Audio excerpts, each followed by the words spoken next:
তো আগের ব্লগেই তোমাদেরকে বলেছিলাম যে বিকেলবেলা আমরা শুভজ্যোতির জন্মদিনে কোথায় গেলাম এবং কী কী করলাম সেটা তোমাদের সাথে এই ব্লগে আমি শেয়ার করব। তো সেদিনকার বিকেল থেকে তো অসম্ভব বৃষ্টি নেমেছিল, যার জন্য আমাদের বেরোতে বেরোতে অনেক লেট হয়ে গেছে। মানে আমরা অনেকক্ষণ ধরেই রেডি হয়ে বসেছিলাম, তো বেরোতে পারছিলাম না বৃষ্টির জন্য।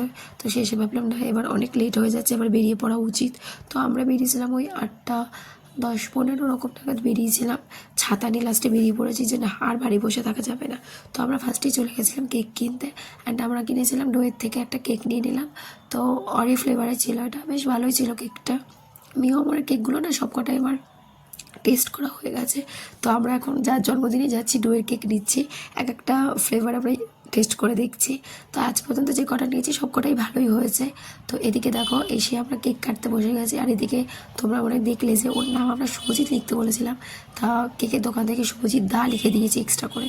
তো যাই হোক, এসে আমরা কেক কাটলাম।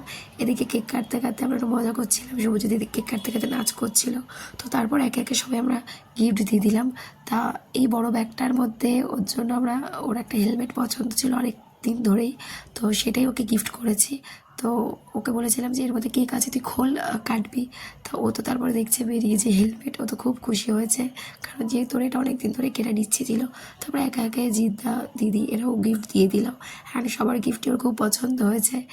আর তারপর আমরা খাবার অর্ডার দিয়ে দিয়েছিলাম এবং আমাদের খাবার চলে আসে। তো সেই ভিডিও ক্লিপগুলো আমি এর মধ্যে অ্যাড করতে পারিনি, কারণ ভিডিওটা অনেক লং হয়ে যাচ্ছে তাই জন্য। আর এদিকে জিদ্দাকে একটা জার্সি দিয়েছে, সেটা পেয়ে তো খুব খুশি হয়েছে। এবং তারপরে আমরা কী কী করলাম এবং কী কী খেলাম সেটা দেখার জন্য অবশ্যই পরের ব্লগে যেন ওয়েট করতে হবে।